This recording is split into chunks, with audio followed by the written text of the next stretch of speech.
You should be good to go. By welcoming everyone here. And so if more people join, they can also watch us in recording. Thanks, Richard, for recording it. And thanks everybody for taking their time out tonight to join us when we all on a beautiful evening when we all could be doing something else besides discussing wastewater. But we're really talking about something much more important, which is the future of our town and the village of West Cornwall in particular. I urge you all to check out the information page on the town website, which has accurate and detailed information, as does the 3-page insert in this month's Chronicle, which again includes accurate information on voting. Just a little bit of background. The 2020 town plan called for Cornwall to address this issue as an important one for the town. So in 2016, the Board of Selectmen formed a study group, and a town meeting authorized $50,000 to research the feasibility of installing a wastewater system in West Cornwall. And there's been a lot of meetings, a lot of hearings, a lot of time, a lot of committee meetings, and thank everyone for being part of the process. But early on after that town meeting, the committee interviewed 4 engineering firms, all with experience in the field, and selected Steve McDonald of WMC because of his experience, especially in local projects, having worked at Salisbury School and with the town of Norfolk, among other nearby municipalities. And Steve has given the town his experience as the committee sought to come up with a very practical, appropriate scale project for West Cornwall. And they traveled and explored alternate systems before settling on this proposal. So thank Steve and the committee. The committee and the selectmen were set to bring this to a town vote a year ago, but we have taken additional time to secure $3 million of grant funding for this project with the help of our congressional delegation. And among the over 2 dozen letters signed by residents and officials in support of this project that helped us get that federal money was one letter I think is really important, signed by Kathy Weber of the Torrington Area Health District, which I would like to read for you. I think it frames the issue pretty well as far as an objective look of what's going on in West Cornwall to date. So this is to the Cornwall Board of Selectmen, April 5th, 2021. This letter is in support of the proposed wastewater treatment facility to serve West Cornwall Village. The Torrington Area Health District has served the town of Cornwall since 1980, and several of us has worked on most of the properties in West Cornwall due to septic or well issues. The properties in West Cornwall Village are mostly small and cannot accommodate a code compliant system and well. We have been forced to put in several non-compliant septic systems throughout the village, requiring special permits from the State Department of Health for well exceptions due to limited space.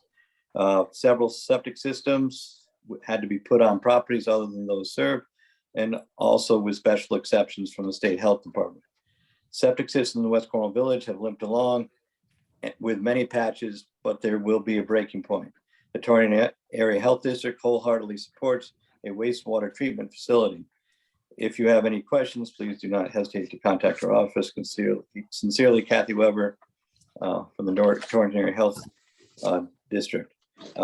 So just as far as following our agenda tonight, Ian Ingersoll is going to give a little group history on the project. He's a long-time committee member. Todd Piker, who's the chair, is unavailable tonight. But following Ian, Steve McDonald will give us a brief engineering study, and then Joe Pryor, chair of the Cornwall Board of Finance, will talk finances. And we've all promised to be brief, to save plenty of time for question and answers. And the discussion will continue in 2 weeks from tonight on the 25th of June at 7:30 at in-person, live and in-person at Cornwall Consolidated School. And then the actual vote is 2 weeks after that on July 9th. And again, accurate voting information is available in the Chronicle insert. And any questions about absentee ballots, please call the town clerk, Virginie. Okay, thank you. And here's Ian. Good evening. As Todd mentioned, I'm filling in. As Gordon mentioned, I'm filling in for Todd. My name is Ian Ingersoll, and I'm representing the West Cornwall Water Septic Committee this evening. The committee was formed some years ago at the request of the Board of Selectmen to explore the necessity for a wastewater treatment facility to serve West Cornwall community. The problem that we wanted to address at that time was the diminishing number of buildings available for businesses in West Cornwall due to the inability to bring these buildings up to the current health regulations. Concurrently, there has also existed a shortage of affordable housing units in the town due to the same regulatory restrictions on the existing villages and the buildings in the village. Additionally, there existed a desire by some of us to clean up the pollution that our village was emitting into Millbrook and the Housatonic River, as had been witnessed for years. We began our research by meeting with Torrington Area Health and the State Department of Environmental Protection representatives. With their help, we were able to identify an existing mini system that has been serving the Salisbury School community for the trailing 10 years, a community which is roughly twice the size of ours. The biofiltering system in use there seemed appropriate for our physical location, constrained between the existing hills and the river, where a rudimentary in-the-ground system was not possible. Following the federal guidelines to ensure our funding requests would meet with appropriate government approval, we interviewed and hired WMC consulting engineers. With their help, the existing report was made, and we were able to visit a number of these biofiltering systems, primarily along the Connecticut coast, as well as reading existing research on similar efforts in New York and Massachusetts. What we witnessed were compact systems in either relatively small structures or, in one case, in the basement of a working 4-star hotel. These systems were all quiet and odorless, existing in close proximity to inhabited dwellings and shopping centers, convincing us that this new technology was what we needed. Our consultants at WMC prepared the federal grant proposal, which, with the help of our Senate and House representatives, has made its way successfully through the federal government. At this point, with federal government funds available, we present our research for your consideration. With your approval, this infrastructure project can proceed, and West Cornwall will again be able to provide a wider range of services as in the past. That's all I got for this evening. Okay, thank you, Ian. Ready to answer questions. Yeah. Later. So, Steve, are you there? I'm here. Can everybody hear me? Great. Yes, loud and clear. Okay.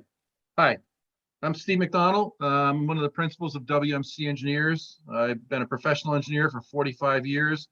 And in that time period, that's what I do. I do wastewater management planning for Connecticut municipalities and small systems. And again, we were hired nicely by the town to investigate the issues with West Cornwall and to come up with implementable solutions to those issues. And what we found initially was, in fact, exactly what the health district has said, that due to the very small lot sizes and the proximity of drinking water wells to those systems, virtually the majority of septic systems in West Cornwall do not meet the current health code standards. They function in terms of keeping the wastewater underground. However, they do not function according to the health code, and certainly don't function according to the DEEP criteria for wastewater disposal systems.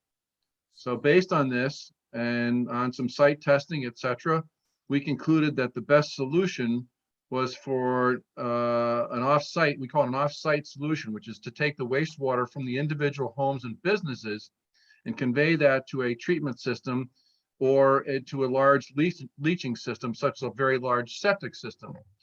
The primary consideration is trying to keep the cost down. So the first alternative we looked at, and we have designed, personally have designed probably over 15 or 20 DEP approved on-site wastewater disposal systems, which does not involve pre-treatment with a sewage treatment plant. The problem is that in West Cornwall, due to the topographic considerations and the soil conditions, we really couldn't come up with an area that was suitable for this. For example, a DEE approved type of system, which would in this case would have to be, because it's over 7,500 gallons per day, would require the over 25 and possibly up to 40 acres of land, of very suitable land, which is good permeability soils and good conveyance of groundwater to effectively treat the wastewater to DEP and the state standards to protect the groundwaters of the state of Connecticut.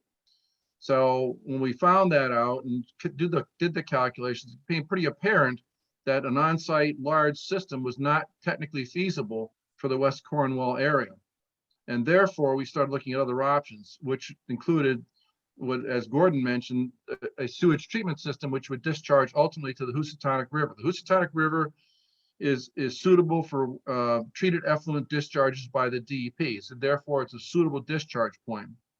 And what we did for Salisbury School, as well as other half a dozen systems throughout the state of Connecticut, is design a system that produces essentially drinking water out of the treatment system. So in reality, the treated effluent from the sewage treatment plant, which is, I heard some mention that these are large facilities. These facilities can fit in essentially a 2-car garage or something slightly larger, very small systems above ground.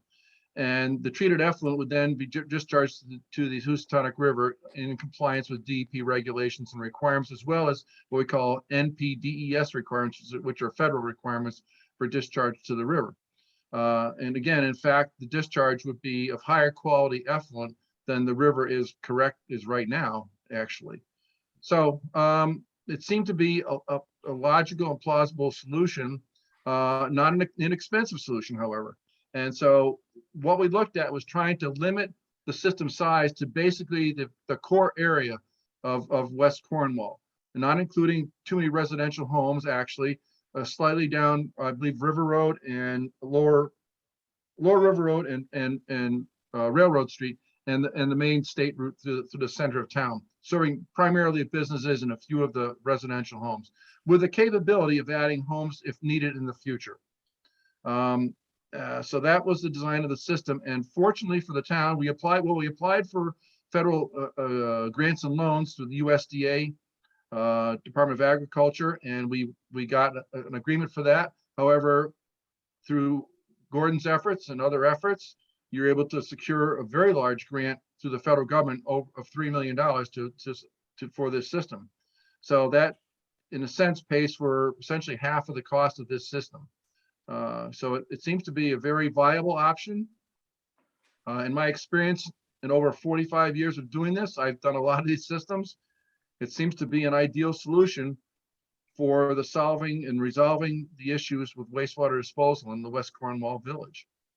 And that's my opinion at this point. And I'm happy to answer any questions when we get to the question and answer period.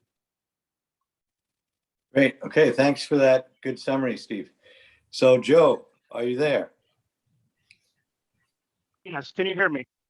Yes. Yes, clearly. Thank you.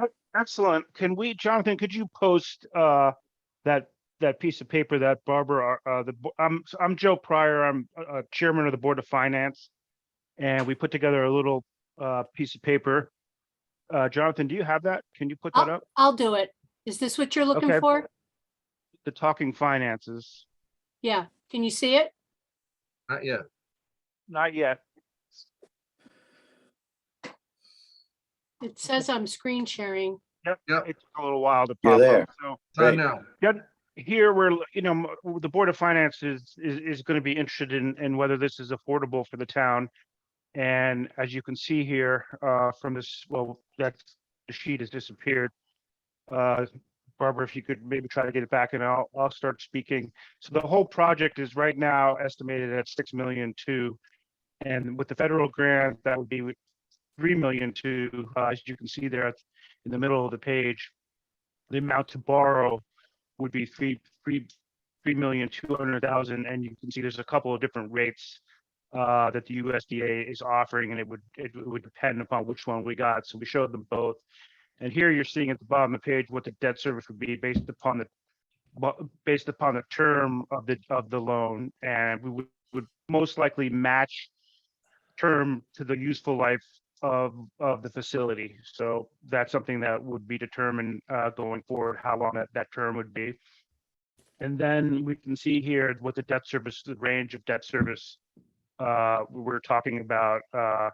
And if you want to round it, it would be, roughly in the 200,000 range. And then if you look, we're going up now to the top of the page, it shows our current debt service. So we have the bridge funding, which we took out to repair and replace a bunch of bridges. And that expires in 2027. And then we have the school gymnasium, which is expiring much sooner, August of next year. So we have basically sunsetting these two bonds that we took out. So the timing in terms of Cornwall's finance, as you can see, and this is going to take a little while. There's now they have to draw up the plans and everything. So I don't know, when ground will be broken, but as you can see, the high school, the gymnasium would be paid off, and we'd be pretty close to paying off the bridges. And so this would dovetail nicely in terms of debt and debt service and the town budget. So I would be happy to answer any questions during the question period. Thank you. Great, thank you, Joe. So yes, let's just jump right into questions, and we'll just raise your hand or hit the hand icon button, and John will acknowledge you, I think. I see Vern Penchel has her hand up. Sure. I think that the proposed amount has doubled in the last 2 to 3 years. Originally, it was 3 million, now it's 6 million. And our visiting engineer has stated in a previous meeting that it will take at least another 2 years to break ground if this is voted by the town to be feasible. So based on the past performance of doubling in 2 years, who's to say that it's not going to be $12 million in 2 years? And as we all know, estimates are very often low, and everything stockpile, everything sort of rolls, and costs always turn out to be more than the estimates. So how does 12 million sound? Steve, you want to go over the cost a little bit? Yeah, I can comment on that. Initially, actually, we updated the cost, quite honestly, to be conservative, to be very conservative, quite honestly, and to consider the fact that, if you look at today's economy and what's going on, things have gone up in price. Having said that, in actuality, recent projects that we have had out to bid have come in well within budget. So we are very comfortable that the budget is sufficient to do this project. And having said that, if the project gets designed ultimately and put out to bid and it comes in at much larger cost, then the town obviously has an option to not do that project. And I'd assume that they would have to look at the finances and decide to do it or not do it. But I'm personally confident that we have plenty of money to do the project at this point, and over the next few years. But that's saying that you're doing the project. The project has not been voted upon, and therefore it has not been put out for bids as far as. That's correct. So so it could be put out for bids, and all the bids could come in very much higher than anyone even thought about. So. Or lower. Or lower, but we all know with the way the economy is going, and the world is going, it's gonna cost more because it I don't always know. does. I'm a half full kind of guy, so I'm pretty confident that we can get the project, if it's us that gets this done, that we can get the project done within budget. Beyond that number, if it gets higher, then I don't think, personally, I don't think the project's affordable. So, and I don't know what the town feels. I don't want to speak for the Board of Selectmen or the Board of Finance, but beyond that number, I think the project is too expensive. So the objective for the town would be to get it to come in within budget. Thank you.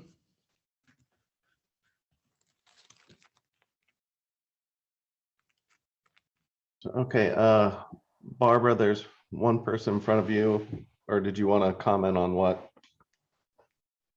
I just want to point out that when we go to the taxpayers for approval, the dollar amount that we get approved will be set. So if the project comes in at double or triple that, we would actually need to go back to the taxpayers for that approval.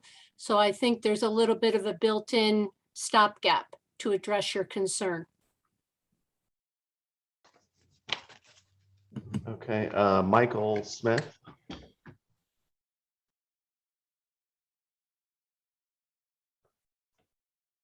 Okay, he dropped his hand down. Jessica Brackman. Oh, Hi, this is actually Charlie, her husband. oh, hello. We're sharing her computer. I just wanted to ask about the scalability of the facility. I think we were discussing that one of the benefits here is that it would allow for more business in West Cornwall, and just wanted to make sure that it could accommodate that if there were in fact more businesses and more residential. The answer is, I'm sorry, can I answer? Sure, go ahead. The Steve. answer is absolutely.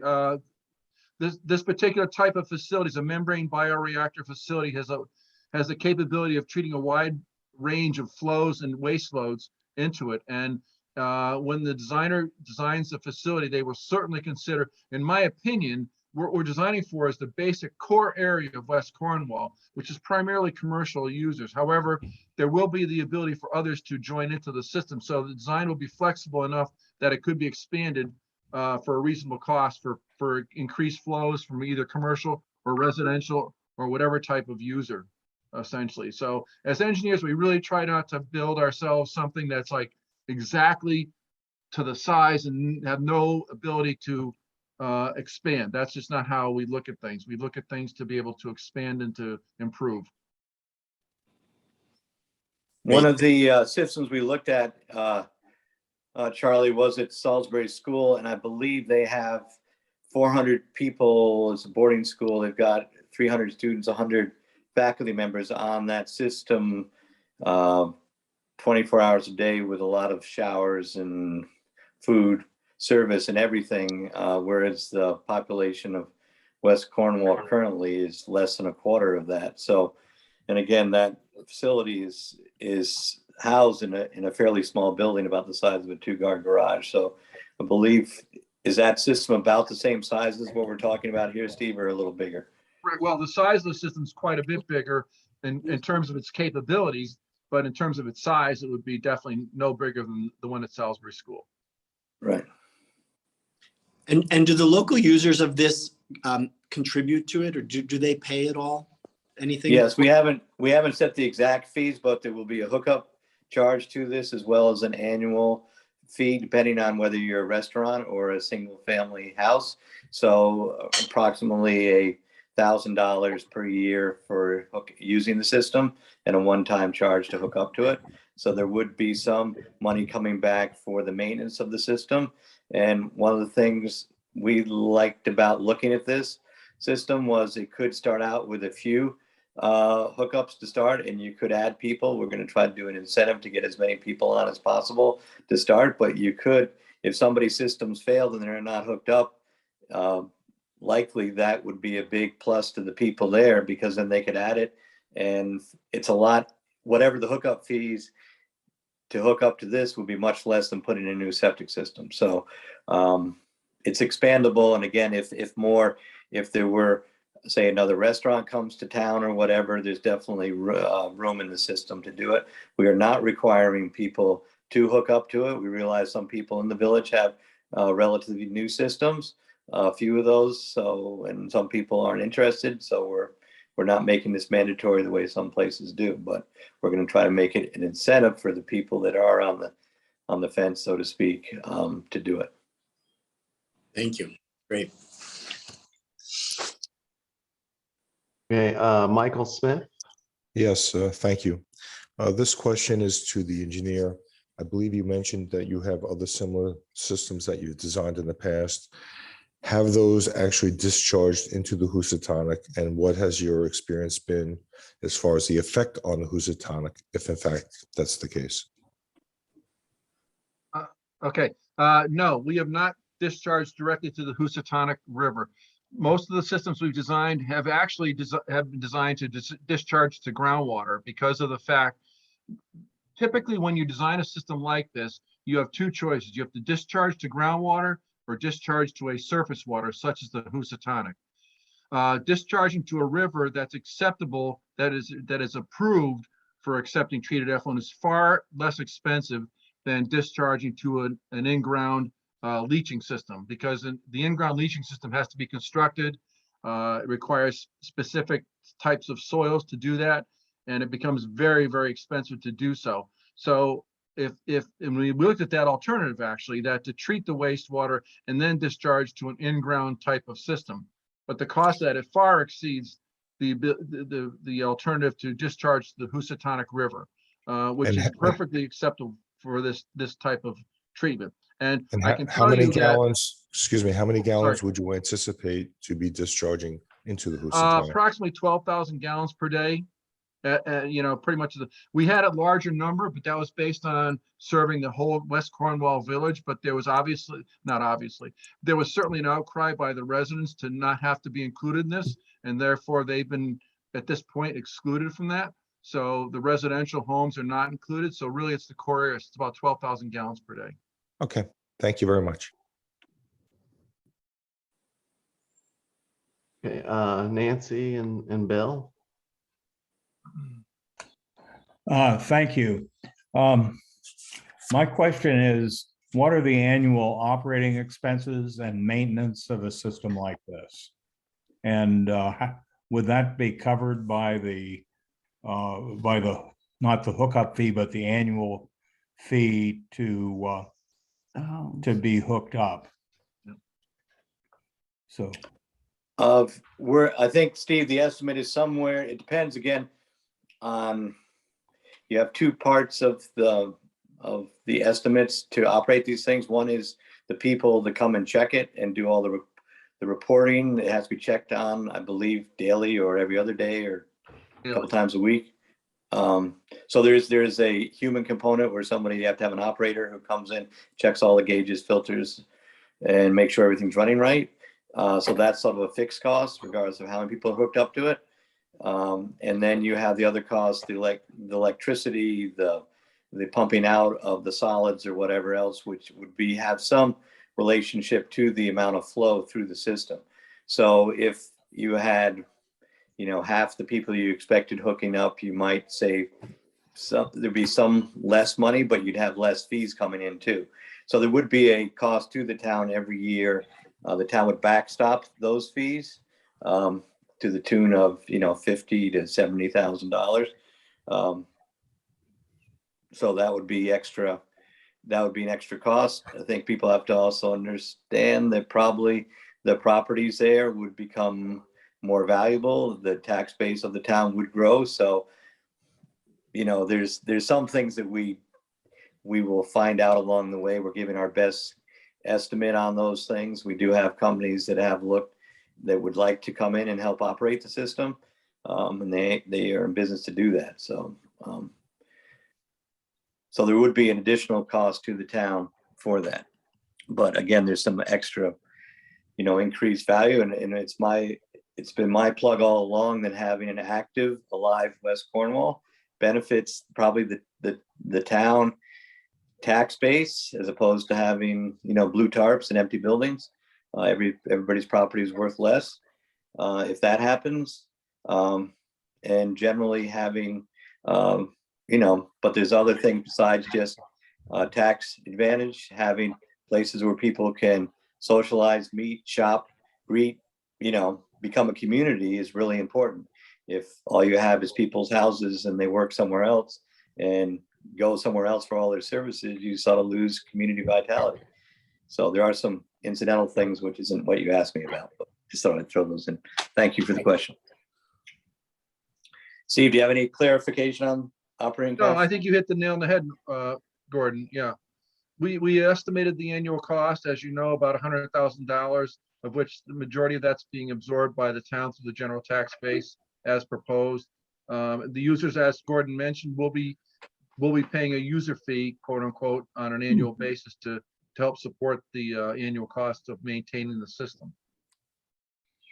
And I think another point that I think is important too is that at this point, the town is not under DEP order to fix the situation down there, but conceivably it could be if too many systems fail.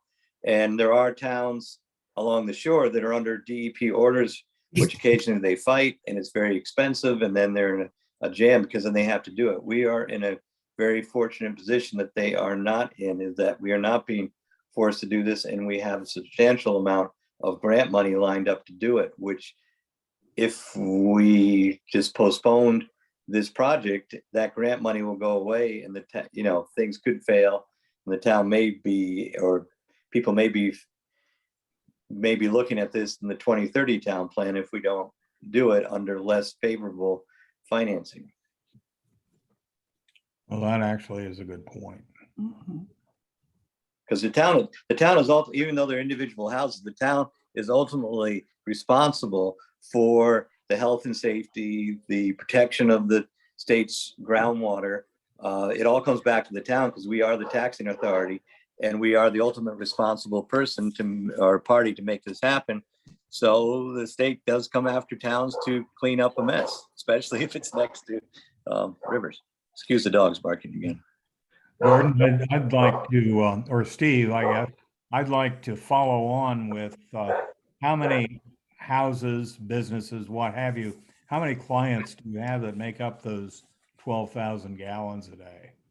I don't have that number in front of me, but if you, I believe online, if you go on to the town's website, you can see a map of the area that's being served.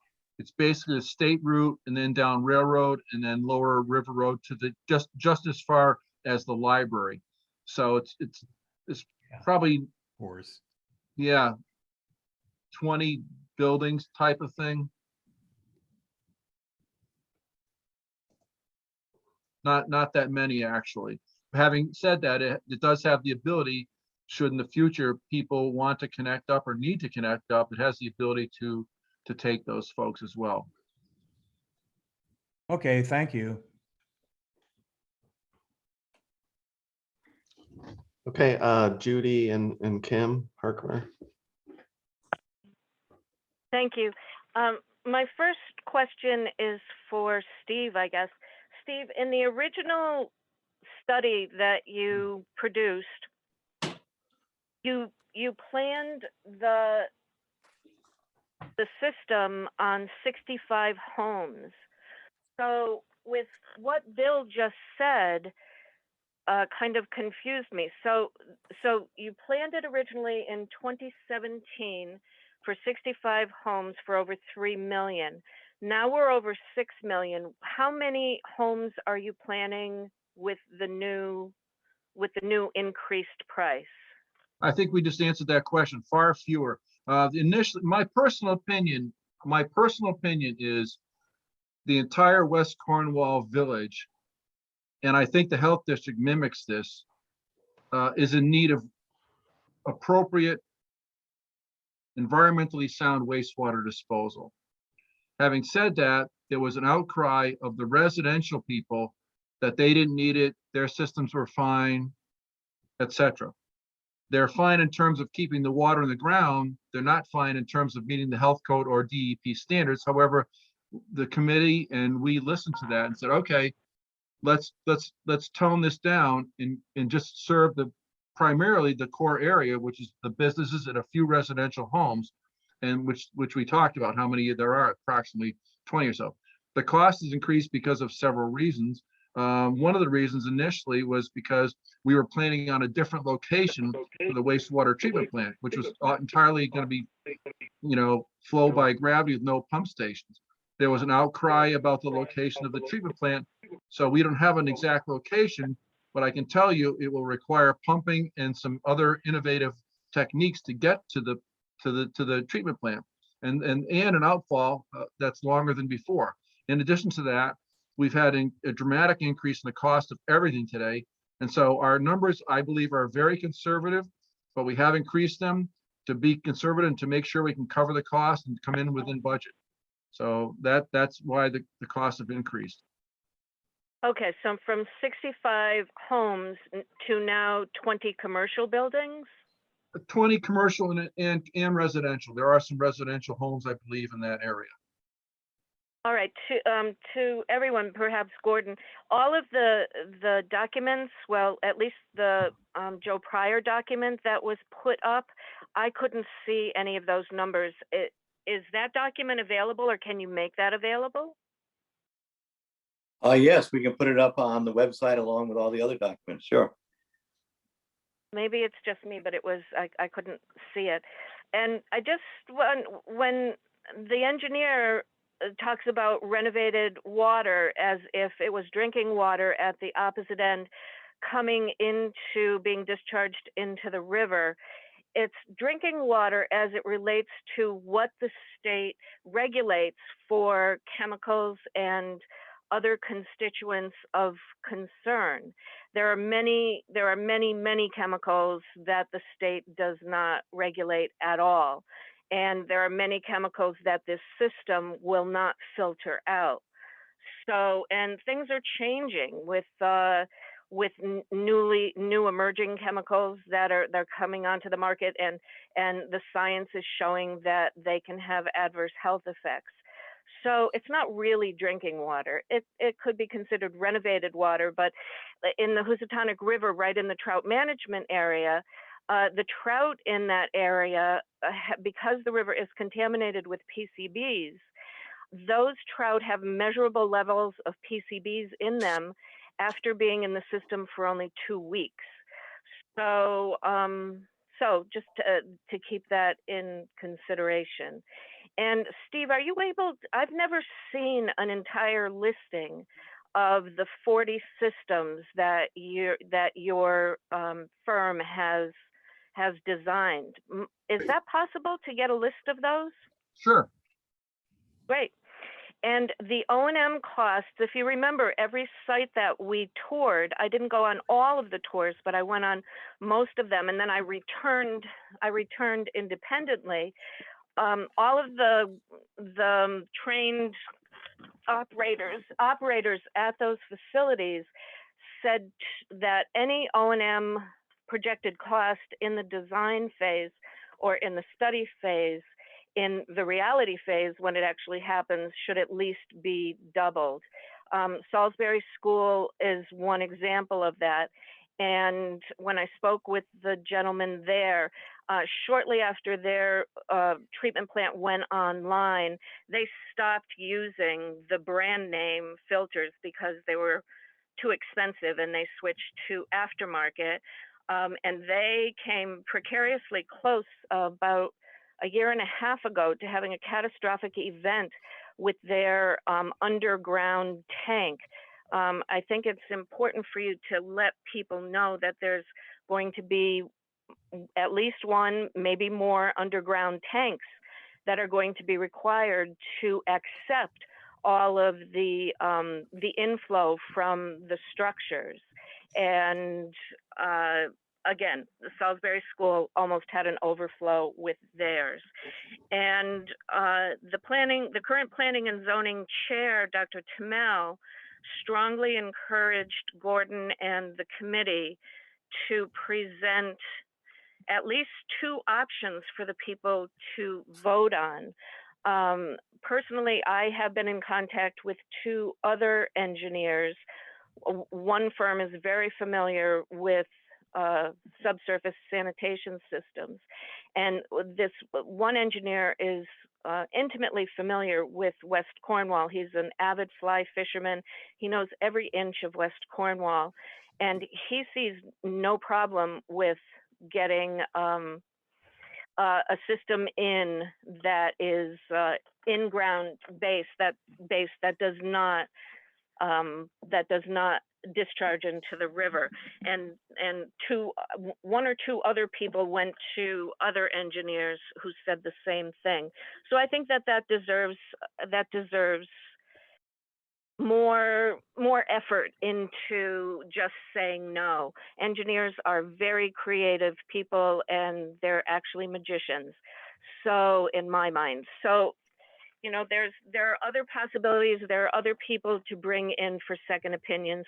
This is a lot of money. I think we deserve an option for an in-ground system. Thank you all.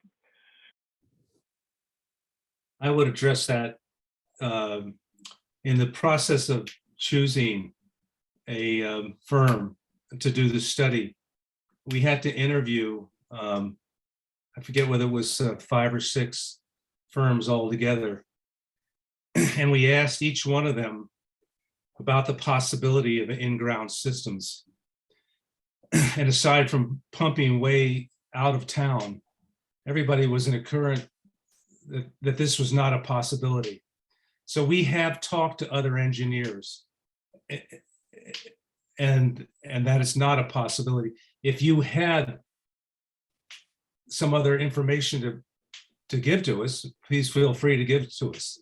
This would be a good time to do it, though. If I could make a few comments, Gordon? Sure.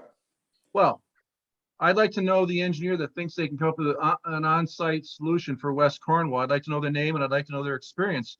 If I'm being asked to supply my credentials, I'd like to see their credentials and how many on-site, you know, DEP approved systems they have designed and gotten approved.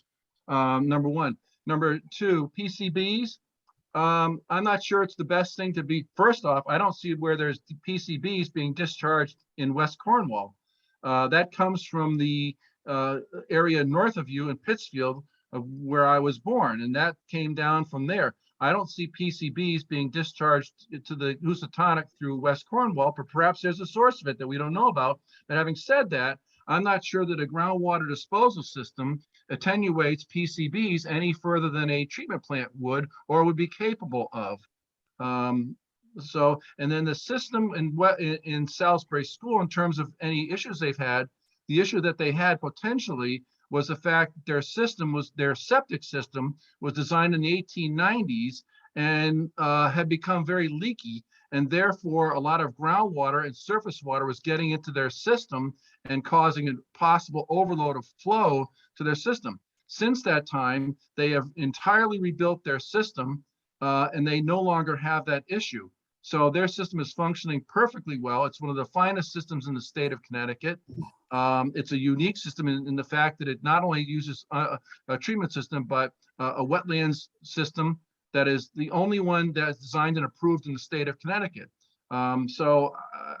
This is all non-factual. I just don't see it. I think the other thing too is we did, as you know, Judy, go and look over to Hillsdale at an in-ground system. And one thing that struck us as soon as we got out of the car was the thing smelled. And we would not propose a system that smelled anywhere for the town of Cornwall, because somebody eventually is going to be a neighbor.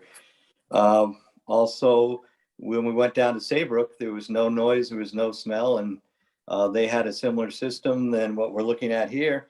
And their underground tank was 10 feet deep, and the operator was so proud of the effluent coming out of his system that he put a dime and a quarter into the system at the bottom. You could tell the difference between a dime and a quarter. So that's how clear the product was coming out of one of these systems, which is a lot, at least clearer than the Housatonic. Secondly, another place we looked at down there, their water, they were so confident with their effluent, they were actually washing the linen in the hotel with that effluent. That's how clean the product was coming out of the system. And I was so confident, having seen that, I took Jane down there for her birthday and we stayed overnight and had a great time in the hotel. No smell, no odor. The Killingley High School had their senior prom dancing on top of the system, which was buried in the basement. That's how innocuous one of these systems are. So again, when we started the process, I think we were all open-minded. And then as we learned more from other places, we came upon these systems seem to be working the best in Connecticut with our regulatory system. We did meet with DEP and they, we made a trip into Hartford and they were all in favor of this. And it's up to them to also oversee what goes on in the Housatonic. So I think we've traveled, we've looked at different systems with an open mind. And as far as what's coming out of these, it seems like these systems are remarkably efficient, small scale, and scaled for a residential environment.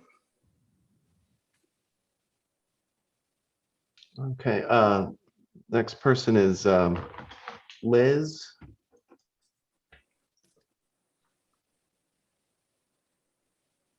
Liz, are you there? You might have to unmute.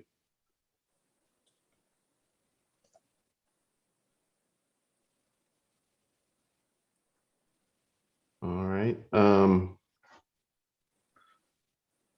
Liz, if you want to hold on and we'll move to Mark and I'll come back to Liz. Okay, fair enough. Mark, you're up. Hi, this is Mark Wilson in West Cornwall.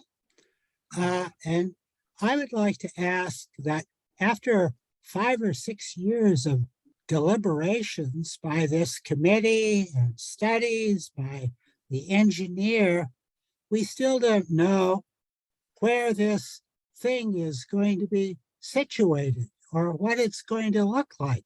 I have not seen a site plan, a rendering. West Cornwall is a very small historic village, and to put a system like this in the village could be very disruptive architecturally.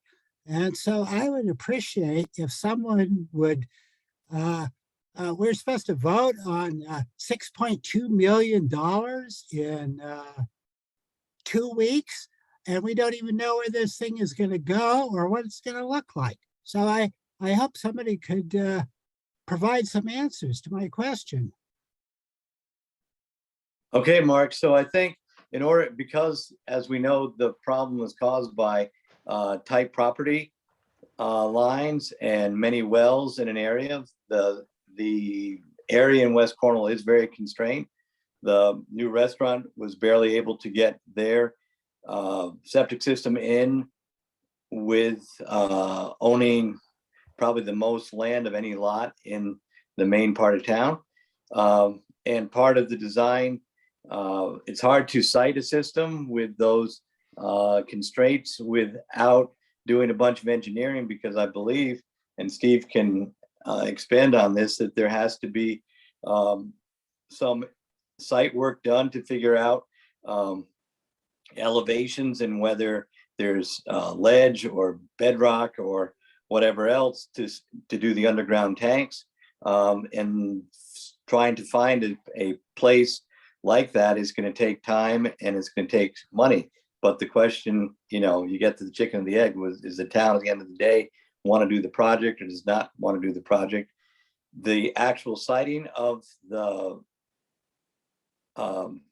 system will also be under the planning and zoning regulations for just as any building or any system would be constructed in the villages.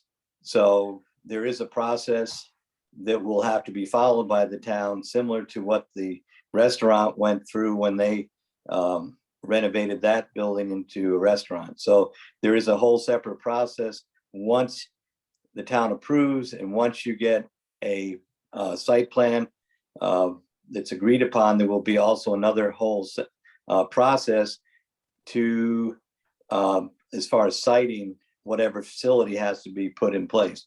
So that will be a public open process. And there's also has to be review of, I believe, the state and probably the state, maybe the federal government as far as this whole plan. So there's a lot of review that has to happen, but before we get that review, we have to have a plan. So, and before we have the plan, we made the decision to see whether the town wants to do the project or not. So there are other steps that have to happen before a building is built. I'm shocked that you're telling me that you're going to spend $6.2 million. You don't have a site. You can't tell us what this building is going to look like or where it's going to go. You utterly failed to answer my question. Well, we we can can- tell you, I'll take this one, Gordon. We can't tell you what it's going to look like. It's going to look like it belongs in the village of West Cornwall. Because we're not going to build anything that doesn't look like, it doesn't come out of the 1800s and fit in with the beautiful architecture of our existing village.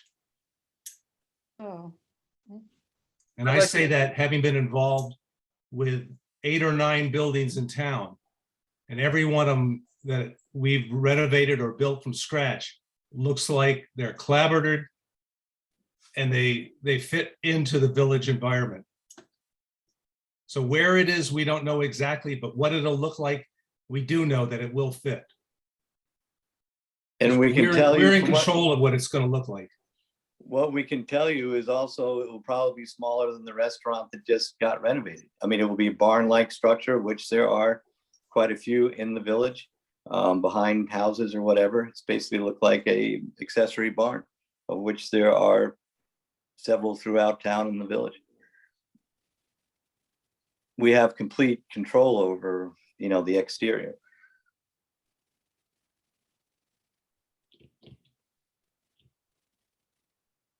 Okay. I'm gonna, I know we've got a couple people waiting to ask comments, but Don, you're on the committee, so I'm gonna call on Don Bachman. He might be responding to this. Go ahead. Oh, sorry, you're muted, Don.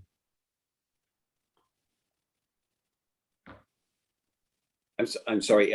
Tom wants to ask a question. That's what it was. All right, thank you. Hi, this is Tom Bechtel here. At the last, Gordon, at the last in-person meeting, and I don't remember exactly when that was, it was quite a while ago. It was sometime in 2021, I believe. I asked you guys where the treatment plant was going to be sited. And your answer at that time was that you had several sites under consideration, but you wouldn't tell me or the group where they were. Can you do that now? In the context of Mark's questions, I suspect that you're not going to tell me. Your answer is going to be that, oh, we'll decide that later on. But I must tell you that it is of tremendous concern to the residents of West Cornwall, people whose homes are here, where this treatment plant is going to be sited, because nobody wants it next door to them. And, you know, there's a certain NIMBY aspect to that, but this is how it is. And I think that if we're going to vote on this in a month, part of the package that's presented to the public should include the location for this treatment plant. I mean, it's only fair. Somebody may vote for it and then, you know, find out in a year that it's going to be right next to their property. And I think it's fair only if they know that in advance. So can you give me any new information?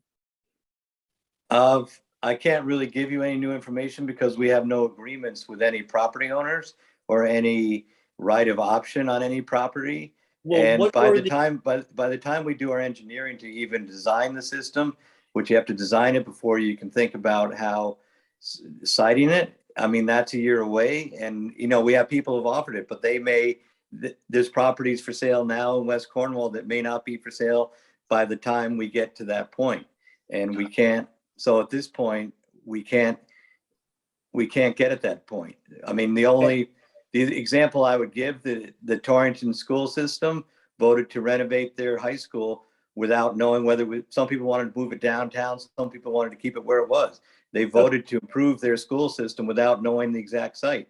So I can't promise you something I don't have.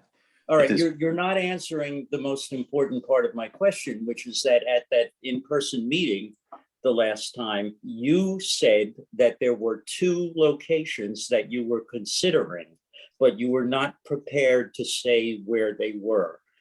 With a vote coming in a month, can you tell me now what they are or what those were? If they're not on the table? Well, we can tell you that neither one of them will be next to your house. It will not be in your backyard because you exist in a floodplain. Ian, I'm not the only one. If that's your question. I'm not the only one who lives here. There are however many households here, and those people don't know that it won't be next to their house. So you're telling me that I'm in the clear doesn't help them. Do you get that? I'm just trying to address your reason for asking the question. All right, well, I think I've because you have been concerned with that since the very beginning. Yeah, everybody who lives here has been concerned with that. Well, we all are. And you don't have adequate answers to their questions, and we're this is just more of the same. So thank you for your answer. Okay, Liz, thank you for holding.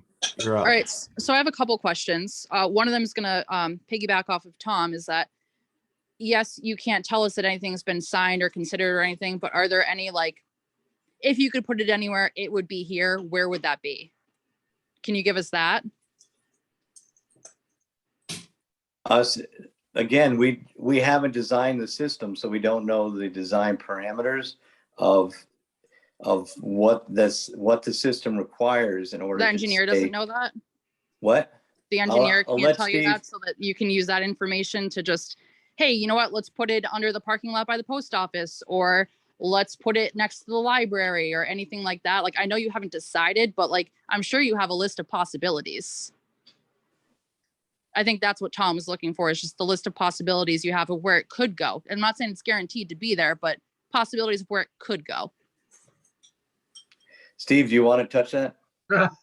Wouldn't touch out a 10-foot pole. No, I can tell you it's not going to be at the bend. I can tell you it's probably not going to be along the river. It's probably going to be up gradient, uphill of anything, and very likely not near a residential home because of the concerns expressed by the public. So we haven't picked the site, obviously. There's a lot of exploratory work that needs to be done, but it's not a large facility, so it can go in a lot of different locations, but we need a vacant piece of land, number one, and it's not going to be next to someone's house. I can tell you that right now. Okay, so my other question is, there's been a lot of talk about how this will help Cornwall expand. Where exactly will these additional businesses be going if you have residents? And I think the only vacant buildings down here are the Pink House and the old video store. Oh.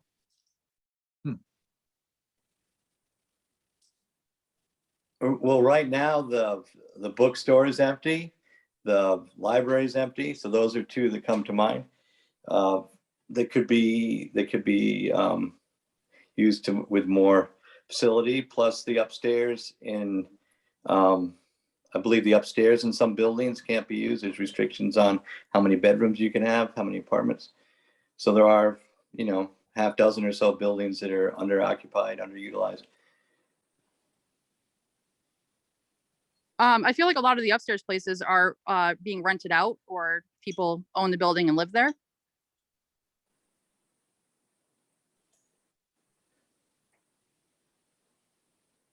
Could be, yeah. All right, so my other question is, how about insurance for this?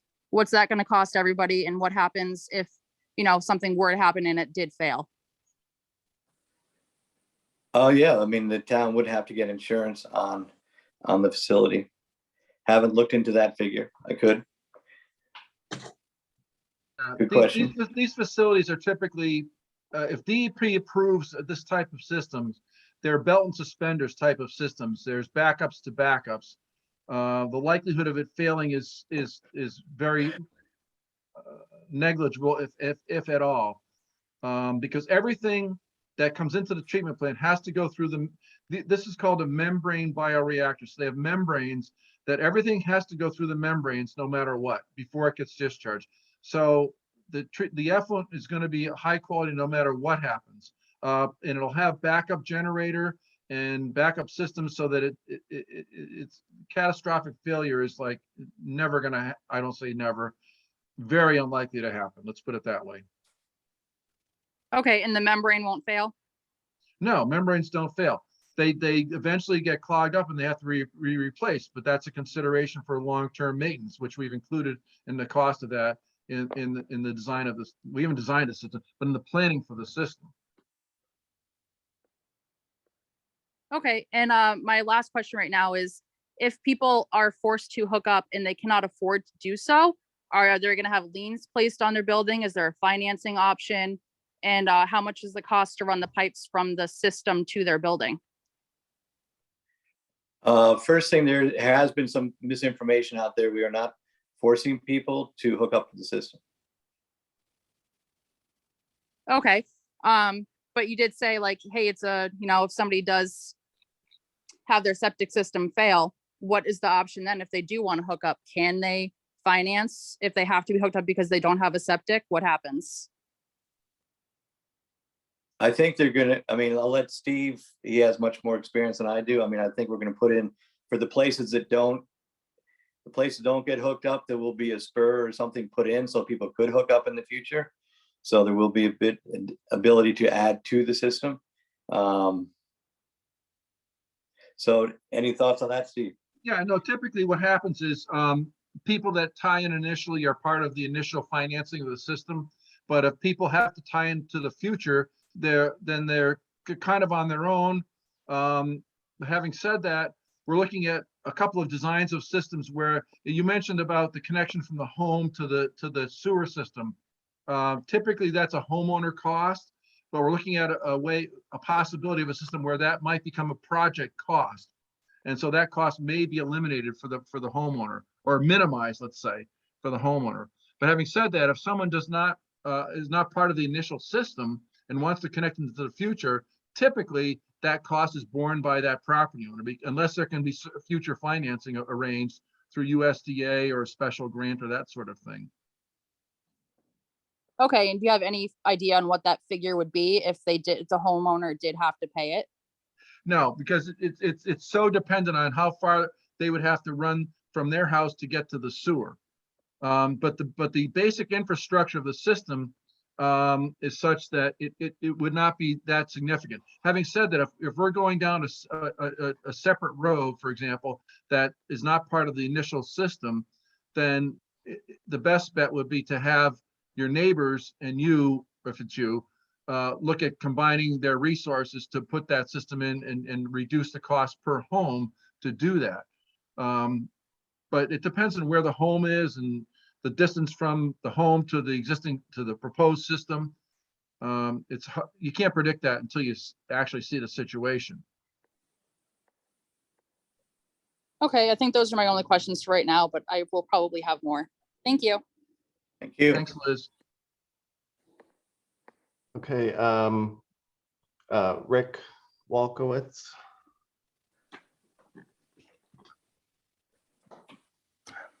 You'll have to unmute yourself. Found it. Thank you. Well, I want to just take the opportunity to thank the committee and all the people involved for years of work to bring us to this point. And I understand that there are concerns that people have about the physical appearance of this and the location of this. And I think these are all, good things to raise questions about. It sounds like the physical appearance is completely up and, it can be made almost anything. It doesn't really have any constraints from the machinery inside of it that are forcing it into any particular architectural style. So that was good to hear. And I just want to pick up on another comment that was made earlier that at some point, we could be forced to do this at much greater cost and without $3 million from the government helping us. And I think that would be a terrible shame if we let this opportunity pass without having this taken care of at least 50% by the federal government. I think it would be, we're taking a tremendous risk of the state coming in at some point and forcing us to do this completely out of our own pocket. So that's my main comment. Thank you. Thank you, Rick.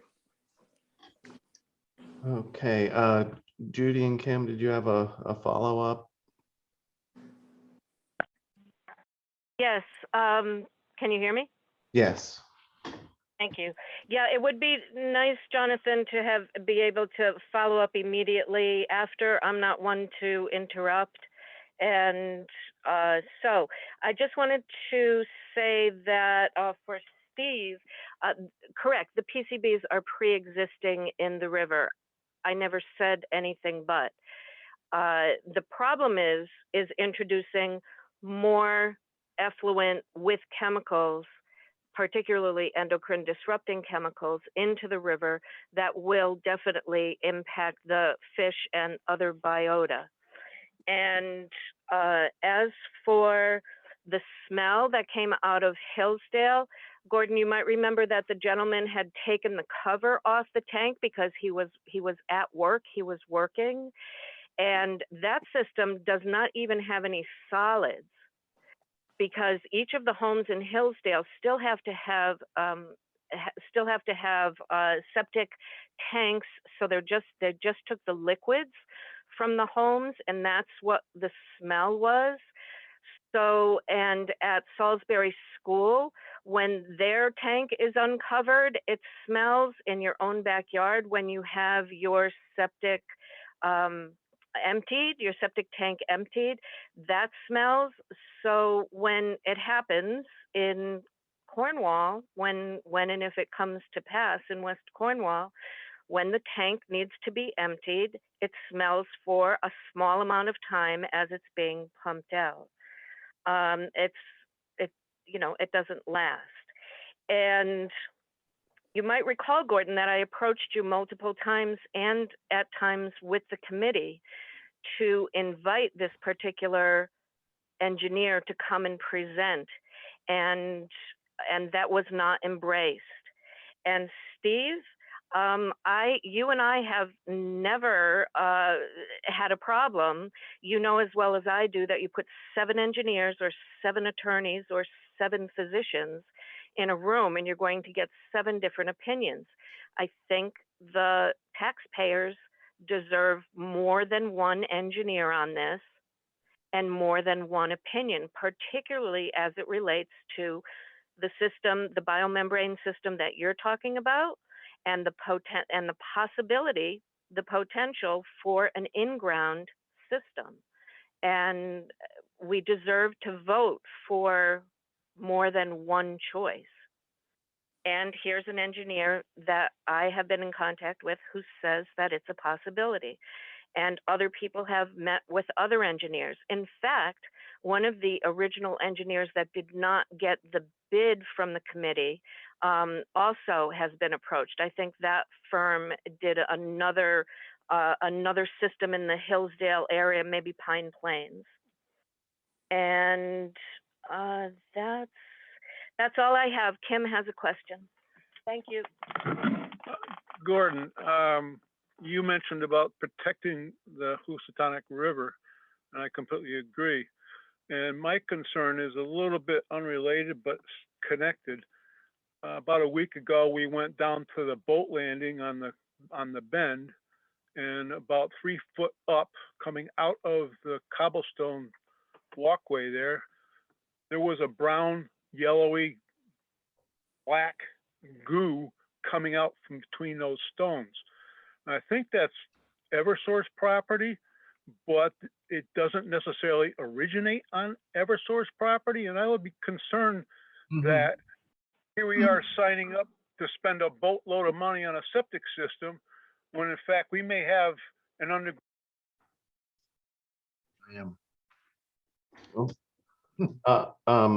Kim, I think, there you go. You were muted for a moment, but go ahead.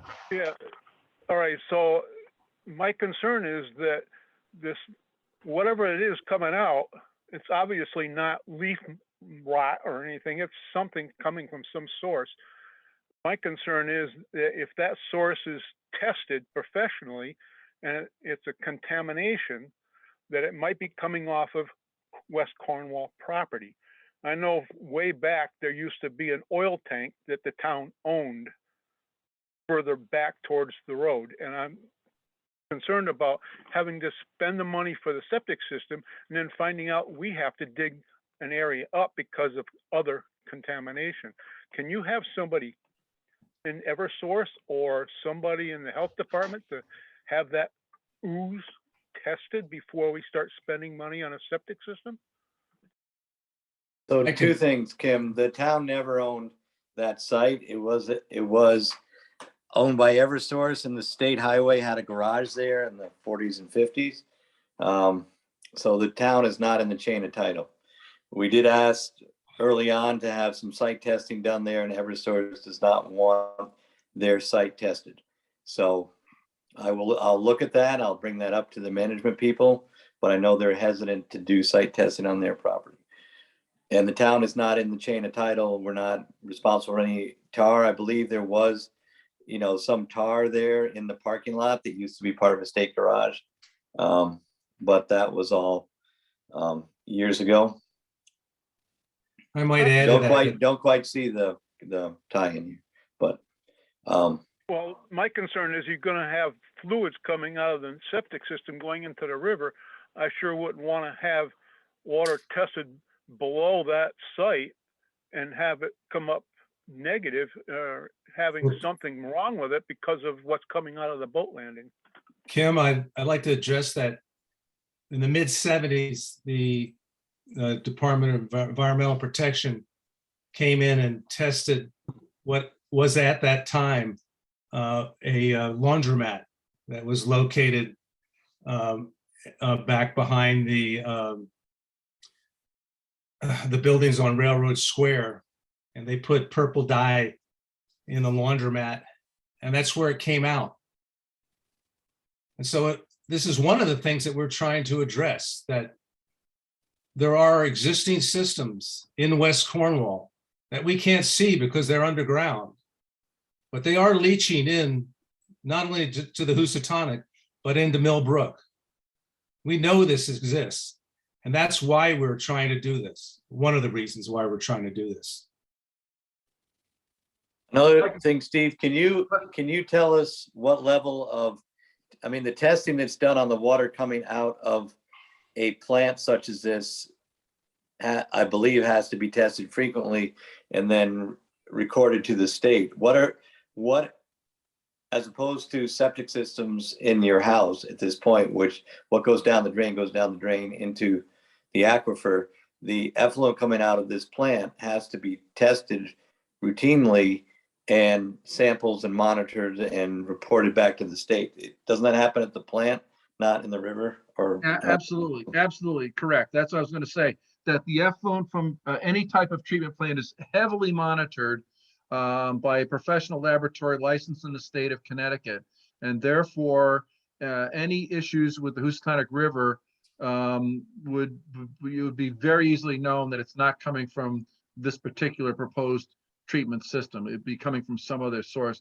And likely it's a different type of chemical or whatever else it's possibly leaching into the river from the thing that was mentioned a few minutes ago. So the likelihood of the town being on the hook for something that's occurring elsewhere is none, zero.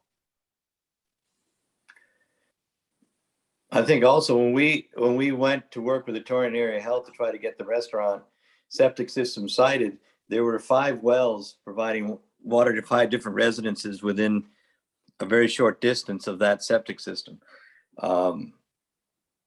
So just saying, there's a lot of wells there. There's a lot of individual wells that are now close to septic systems. Luckily in the restaurant situation, they've got a modern system, but just seeing that map of where all the wells were located and the septic systems. It's that's why I read Kathy's letter. It's tight. It's, you know, you've got things crisscrossed, going here, going there, and it's all going, you know, down into the ground And into the river. and then into the river. I mean, before we redid that parking lot, all the water from River Road would go right through the parking lot, eroding the parking lot and the tar and whatever else was there from the DOT. Now at least we've got it built up so it doesn't go through the parking lot. The water goes around down into a drain. But again, we're here to talk about the wastewater. But you know, it's a tight area with a, you know, a big history. And you look at the settlement patterns of, you know, there were more buildings years ago down there than there are now, but the the standard of what they did with the waste was completely different.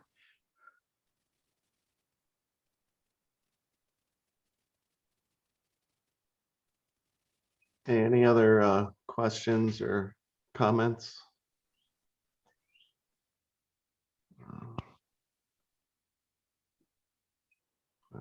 I've got a question here on the chat. This is a question sent in for Steve. It says, the engineer said that a septic type system would be much more expensive. Can he provide data that shows a comparison between the costs of the two kinds of system, a septic and a sewer into the river? So we could see it. It would be useful for their analysis. Yeah, that's included in the engineering report that we did for the town. So if they would like to see that, they can review the report. But basically, and contrary to some people's idea that a conventional septic system is going to work for West Cornwall, the number of acres of land required for that is a minimum of 25 acres of land, if not up to 40 acres of land without pre-treatment. And then the question is, if you pre-treat to reduce that acreage down to what's needed, then why build a several $100,000 septic leaching system versus discharging to the river, which is acceptable for that discharge? And that's all in the report, basically. So if they have a chance to look at the report, all that information should be in there. If not, I can supply them with that information. I'd be happy to.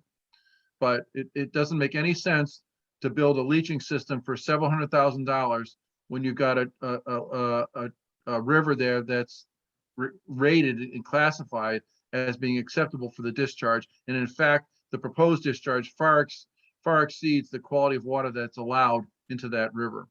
So financially, it doesn't make any sense to do that. And I can just tell you, I'm telling you, I've done this for 45 years. There's no way you're going to find a area large enough for an on-site septic system with no pre-treatment in any proximity to West Cornwall. It just doesn't happen.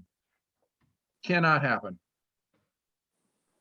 Can I ask Steve, where does the effluent that's now being discharged in underground septic systems in West Cornwall, where does that wastewater ultimately go right now? Yeah, it obviously goes to the Housatonic or the brook. I mean, there's no question about it. And untreated. Yeah, untreated. And we can prove, you know, through calculations that DEP and the health department approved that the wastewater effluent is not being treated adequately before it reaches those surface waters. It just is. It's just not physically possible to do that. The lots are too small. The proximity to the river and the stream or the brook are too close. So there's untreated, partially treated wastewaters entering the river and the brook.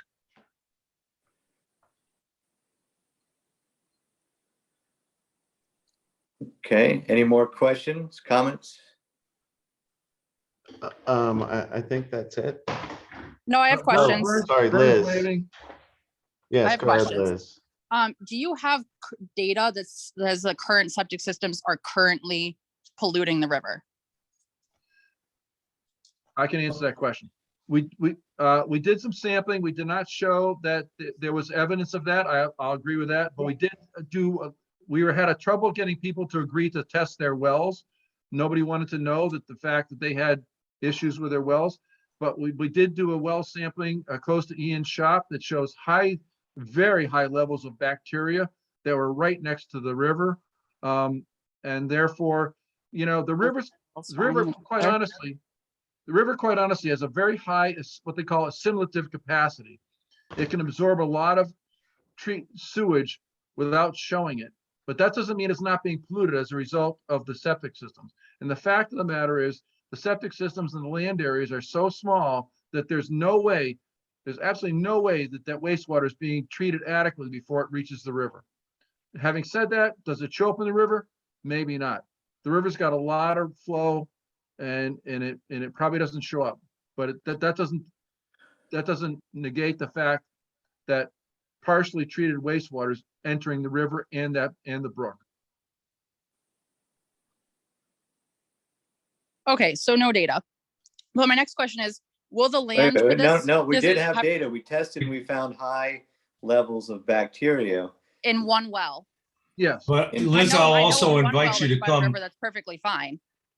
Liz, if you'll catch me down at the shop sometime, I'll walk you up the street and I will show you exactly where the existing septic systems are immediately adjacent to the brook and or to the Housatonic. And I'll let you can be the judge. We do have scientific data on the drilling on the well in the park that you can look at, but come and look at everything on the ground with me, and you can come to the conclusion that people who have lived in West Cornwall have known for years. Additionally, I'd like to comment the fact that, again, the project is not entirely for solving septic system problems polluting the river. The fact is that people cannot do anything with their homes or businesses. They can't expand, they can't do anything virtually because nothing in West Cornwall meets the current health code. Virtually nothing meets the health code. So therefore, if someone wants to do something with their property, it's not possible. Sure, unless you're living there, the health department's not going to kick someone out of their home, but they certainly not going to let you expand and put an additional bedroom on or do something else to your business. They can't allow that. If you look at the letter that Gordon presented earlier this evening, she tells you that. Okay, so my next question is, I know you say you don't have a site for where this is going, but is the cost for how much land is needed, like, is that included and how much land is needed in the budget? Like, is the cost of that included? And is the land going to be taken by eminent domain? Is there any chance of that? The second one's, I think, pretty easy. We as a town have not used eminent domain in recent history, and I don't think we will. You know, Is that a no? What? Or is that a maybe? Is that a no or is that a maybe? I would say we're not going to take land from eminent domain for this project. I can tell you that much. We'll work out something that works with a willing landowner. I can tell you that definitively because we've had other situations where we could have acquired land with eminent domain, and we've always worked with the abutting landowner. In my experience, we bought land around the school, around the firehouse, around both firehouses, and around what else did we buy? Land next to the town hall. We did it all with negotiation with the abutting landowner. Everybody's happy. Worked out, and that's the way we do business. Okay. Second thing I can tell you, the other thing I think is a real consideration is the floodplain, and that is one of the reasons we also, we're concerned because we know that area is flood prone, so that makes another little complicated factor in there. So just throw that out. Okay, but in that $6 million cost, does that include the cost to buy the land? Yes. There is a figure in there for acquiring land. Yes. How much? It has to be part of the whole package, or else it'll have to come back to the town for a vote if it can't fit within that budget. Okay, so what's the line item right now? How much is tagged to be used for that? How much is earmarked? I believe it's around $100,000.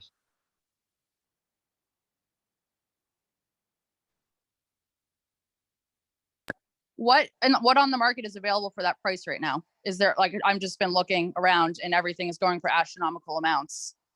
Is there somewhere in town for $100,000? town does not Yes, necessarily have there's to a buy lot the right now. property either.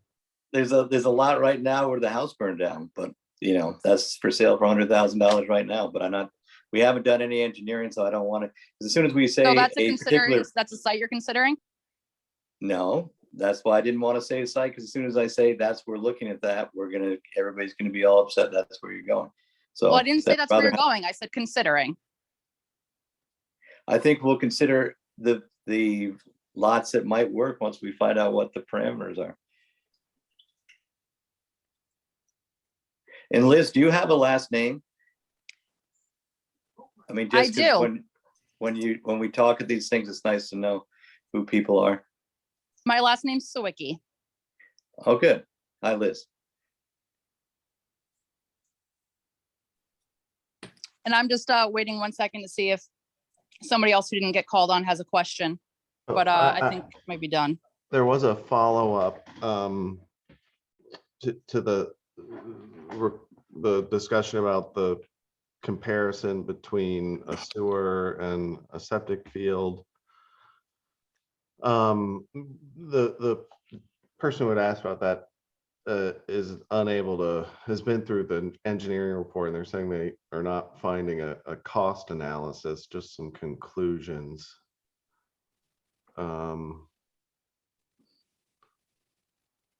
So Well, the first thing is you have to have something feasible in order to do a cost opinion. And if it's not feasible, then you don't do a cost opinion. okay, that makes sense. And the second question is, what does it mean that none of the properties are meeting the health code? Because I thought that and I'm quoting here, I thought that the Torrington Area Health has said that it has no evidence of failing systems. And if we weren't meeting the health code, wouldn't we see one of those orders that Gordon mentioned already in place for West Cornwall? I can respond to that as well. No. The DEP's got better things to do than to get involved in West Cornwall. But I can tell you from the letter that Gordon got, I'm sorry, from the health district, that in our opinion is the lots in general cannot meet the current health code. And therefore, any expansion, improvements, whatever, you cannot do that without expanding your lot or whatever else. And so therefore, they don't meet the health code in terms of separating distances for depth to groundwater, or depth or location of wells, et cetera, et cetera. The lots are very, very small. Typically, if you have a well and a septic system, you need 3/4 of an acre a lot to be able to meet the health code. And I can tell you right now that most of the lots down there are not 3/4 of an acre or greater. Having said that, the health department cannot kick you out of your home for not meeting the health code. And that's what she said in the letter, that many times, most of the times, if there's a septic system problem, they do the best they can and have to get a waiver to the health code to be able to do the improvement. That's not the best situation. The health code's there for a reason. I'd like to point out that the Hughes Library does not have a bathroom at all. Say again? The library does not have a bathroom. Right. Correct. There you go.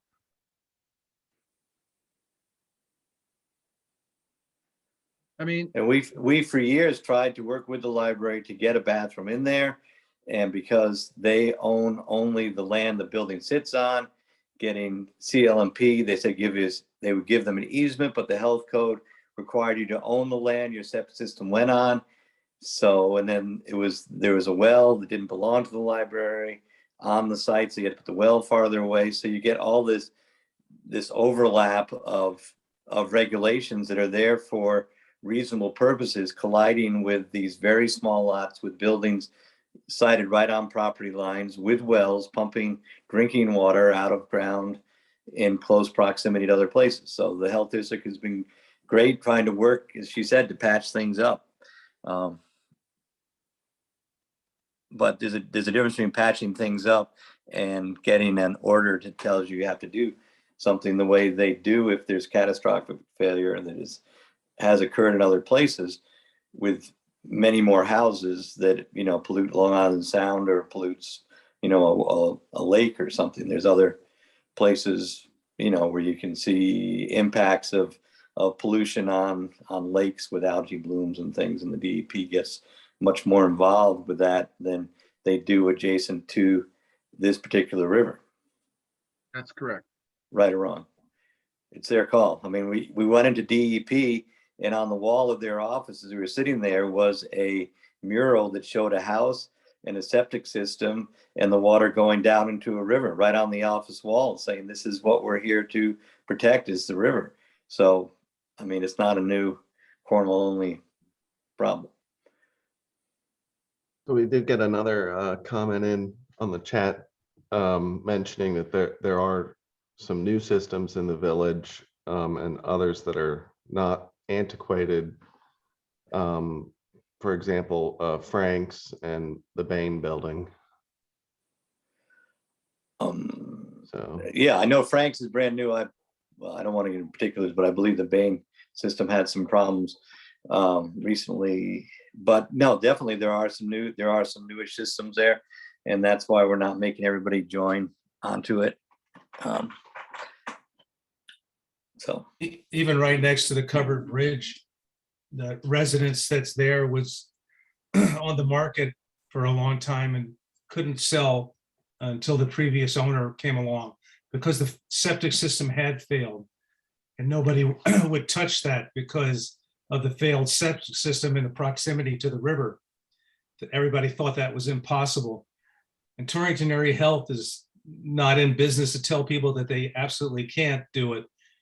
But when they discovered that they couldn't build a system up to code, they allowed them to do the next best thing so that they could continue to use that building. So luckily that building's not used very much. The owner is largely absentee, but should somebody be living there full time, that would be directly emptying into the Housatonic. So that's one of the reasons why Kathy Weber would say that a lot of the systems in West Cornwall are not up to snuff.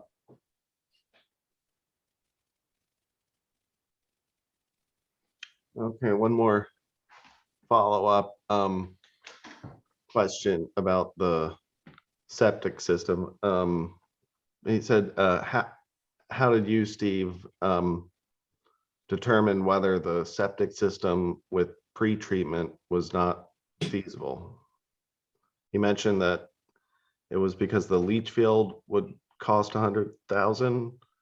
It is possibly feasible, but with a DE, this would have to be a DEEP approved system, not the local health code. And the DEEP has changed their criteria for how leaching systems are designed and approved. Prior to this, we were able to bring in constructed fill leaching systems, several 100,000 yards of special soil that met the DEP criteria. However, that's no longer allowed for that. So basically, you have to design a system to meet DEP criteria that uses existing soil to convey the wastewater appropriately and meeting criteria into the groundwater or into a local stream, wetlands, or across a property line. And therefore, to do that is extremely expensive. And even then, you need to pre-treat. So if you're pre-treating already, then the difference in cost between running a pipe into the Housatonic River versus building a several $100,000 at minimum leaching system does not seem to be prudent. And you'd have to find the appropriate property for that, which is not necessarily available in West Cornwall, from what we have seen. And there was a little, oh, sorry. Go ahead, Jonathan. I was just going to say there was a second part to the question, but I think you were getting into it. What other studies or data analysis has been done to determine that the septic system is not feasible? I think it would be useful for us to see those studies. Oh, see how much. Okay. Yeah. So All right, I've done a lot of these studies before. I've got the calculations to show how much area is needed for leaching systems based on either treatment, pre-treatment or non-pre-treatment. And those are all in the report actually, and they are shown. So if there's more clarification needed, I'd be happy to provide it. But if you're gonna pre-treat, then why spend the extra several $100,000 when you don't need to do that, in my opinion. And I think you answered this already. You said that a cost analysis wasn't fully fleshed out because it wasn't No, feasible. I don't know. I have to go back and look at the report, but it's pretty obvious that a pipe into the Housatonic versus conveying it to, you know, a remote location and building a several $100,000 leaching system, it's pretty obvious that which is the more cost-effective solution. And you have to find a site for that leaching system and buy the property. That's in addition to the construction of the leaching system.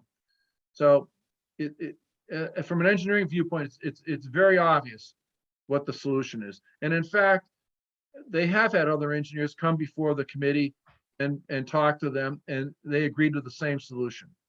And contrary to what everybody says, there has been other engineers that have agreed with the solution.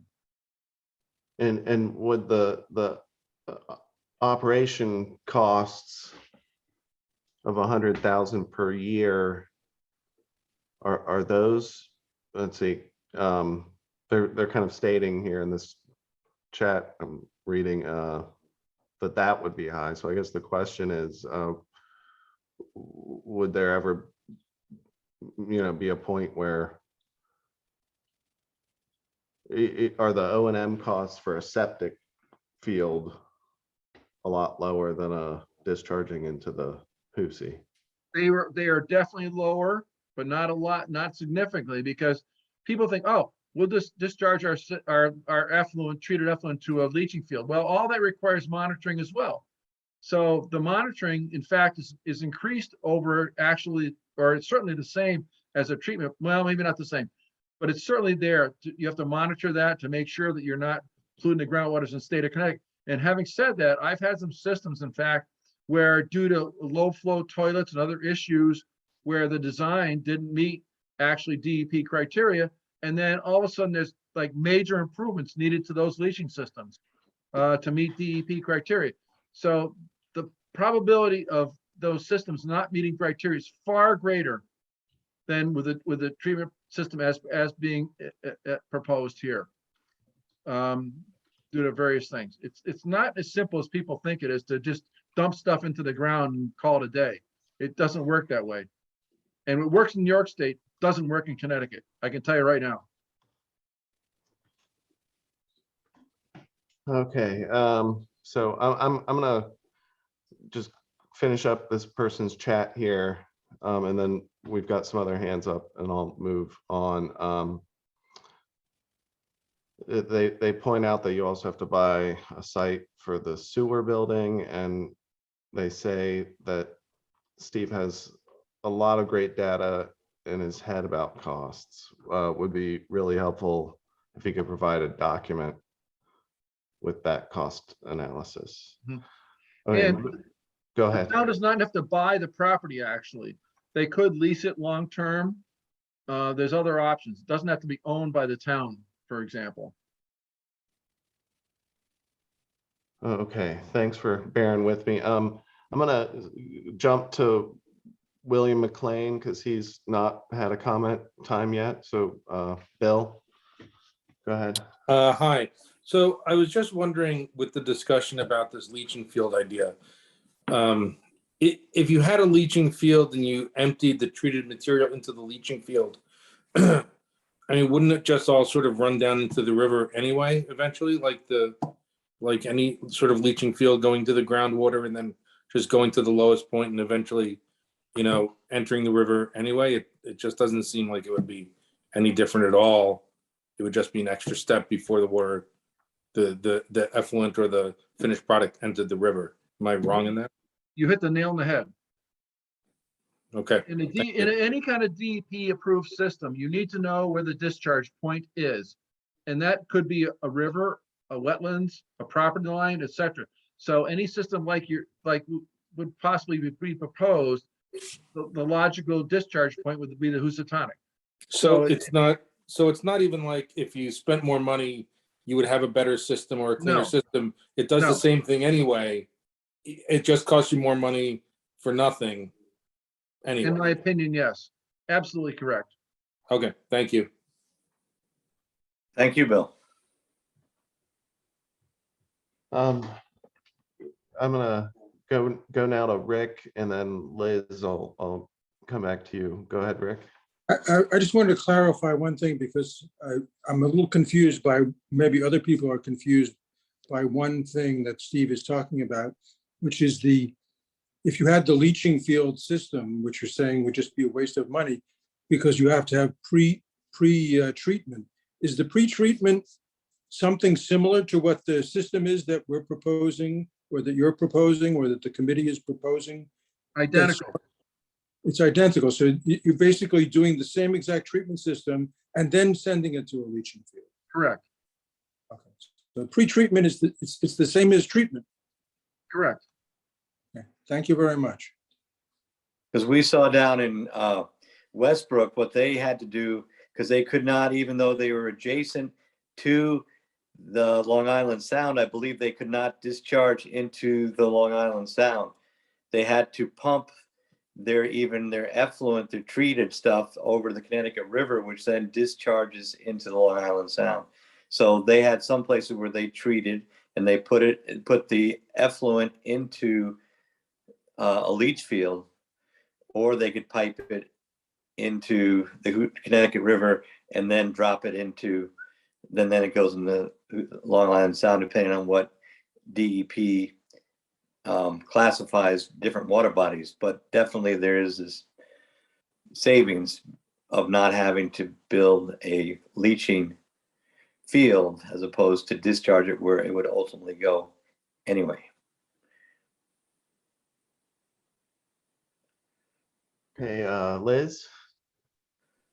Thank you. I just want to let everyone know I'm not trying to be a thorn in anyone's side. One of my 3 degrees is in marine policy, so I do care about this a lot, the impact on the water.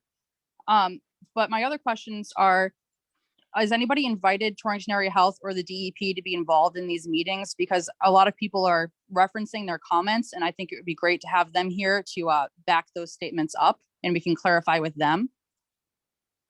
We actually had them out several times, including a meeting which I believe was recorded that was live. Okay, how about these Zoom meetings before the referendum? Can I finish my answer, Sure, Liz? go ahead, Gordon. Yes, so they did come out and they met, and that's how we know partially how much we know so much about their position as it regards West Cornwall, as they came and interacted with the people, neighbors in West Cornwall. We did have an open meeting with them there, and we also have talked to them since that time and before that time. So yes, they have been very involved in the process.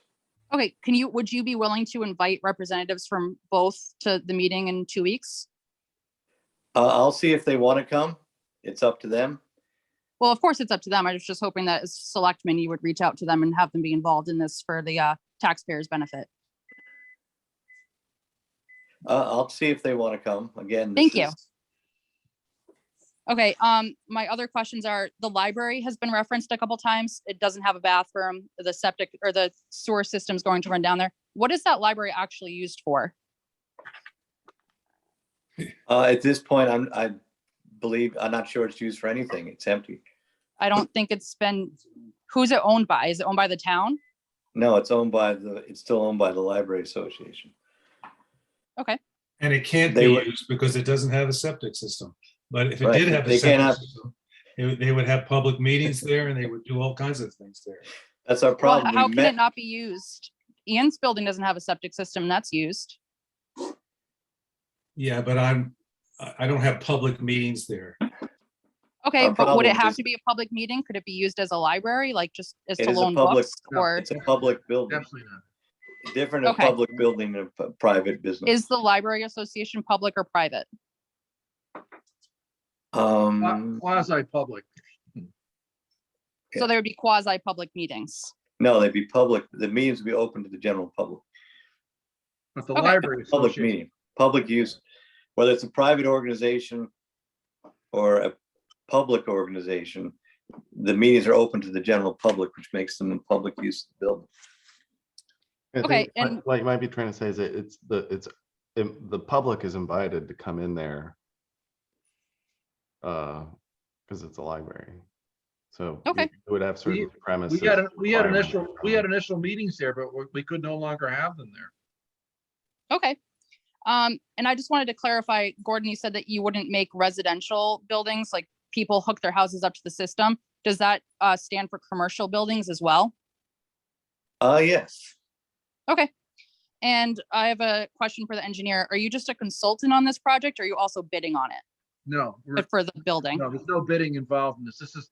I'm an independent engineer. All I do is study things and evaluate them and make my best recommendation on my years of experience. That's all I do. Okay, so you're not gonna bid on the future project if it gets I approved by don't the town? construct things. Okay. I don't know the first thing about construction.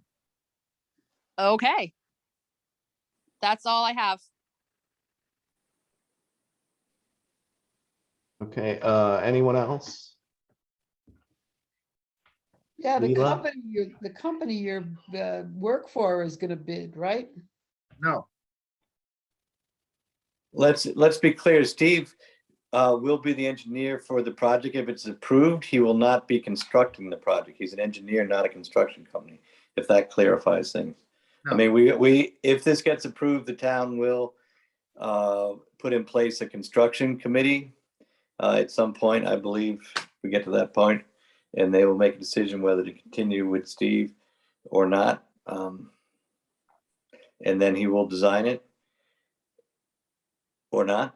And then somebody Once it then will gets- go out yeah. to bid. Once it gets approved, it goes out to bid, and a separate company contracts the construction. Okay, so he will benefit financially in the future if it is approved. not He may, necessarily. yes, Well, not he may, necessarily. yeah. What's that mean? What does that mean? Does that mean any future work's done for free if he's not going to be financially compensated?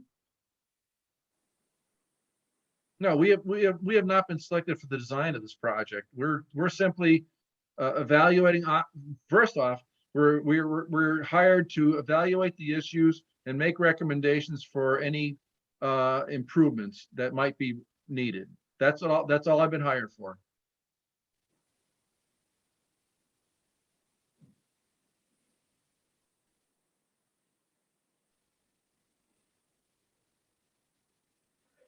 Any other questions? Yeah, there is one more from, and I'm not sure who was asking this question, actually. They're saying, how much has the engineer been paid so far as the consultant for the past several years? I believe our original contract was for approximately $50,000, and then we have a $5,000 extension to get us to USDA. Is that approximately correct, Steve? Correct. Correct. Anybody heard me? Yeah, when we first sat down with DEP, they estimated to get to this point would cost the town over $100,000. And people should know also that we did receive a grant for $45,000. So the net cost of the town for all this activity for 6 years has been $10,000 for Cornwall taxpayers. Full disclosure. And also with all these financial calculations, we will continue to look for other grants. USDA has said they may be open to giving us a grant depending on what else is in their construction sequence. We feel our job is try to get the best value, the best deal for the town as far as not as far as getting other grant money to supplement what other expenses the town has to put up. But ultimately, it's the town taxpayer decision, town voter decisions on what to do. Okay, any other questions? We're almost at the 2-hour mark. Again, thank you all for attending and your questions. And we look forward to seeing you in 2 weeks. Vern, did you have something to follow up? Hold on. I just wondered, because Gordon said that he would continue as the engineer, but he is not the contractor. So if he is going to continue as the engineer and draw up the plans, that does include being paid, correct? Correct. The contractor, I was trying to say that most of the money is going to the person that's actually constructing the facility.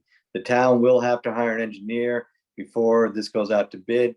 And at this point, our contract with Steve is up. The town would have to make a decision whether to retain his services or to go out to interview again a bunch of different other engineers to do all that work, but that's in the future. What? I thank you for answering, because you did previously say he would be the engineer, but now you've clarified that. Right. I mean, there's no contract at this point, and I don't make those decisions. Those are made by the Board of Selectmen as a whole. So I don't want to over predict the future. I will say also on Steve's behalf that he has gotten approvals from USDA as far as the general approach to this project, as well as some of his competing engineer firms are watching this project. And they say he's on track with his work as far as the appropriate scale, the right approach to this particular problem. Thank you. Okay, and Bill McLean, did you want to? No, sorry. Okay. It's fine. I was just, actually, all I was going to say is that I suspect that if we went into all these other designs that they've already been gone through, that Steve could probably really make a lot more money if he wanted to design more septic systems for us, just to fool around with for a while. So I think that the amount of money that he is sort of, the bill so far, it's about $10,000. Sounds great for the amount of work that's gone into it so far. Be nice to see Steve on the project going forward. 6 years of coming to the town of Cornwall, so it's been good. Yeah. Thank you. Thank you. Thank you. All right, if we don't hear anybody else, we will, again, if anybody has questions, you can contact me at the Selectman's office. And we will see you in 2 weeks in person at the school, 7:30. And also, if people are not in town, and you can find out about the eligibility to vote by the insert in the Chronicle, or if you're not a registered voter, if you're a registered voter, you can automatically vote on this. If you're a property owner, there are stipulations or requirements of what you have to do to vote in a town referendum. So check in with Vera Deneen at the town clerk's office. She knows all about it. We encourage a good voter turnout because ultimately it is all of your decision. Thank you. And good night. Thank you, John. Thank you all. Thank you, John, everybody. John, Yep. John, thank you. Oh, you're welcome. Have a good evening. Nice job. Okay. Thank you all. Thank you, Steve. Yep. Thank you all. Yep. Take care. Good night.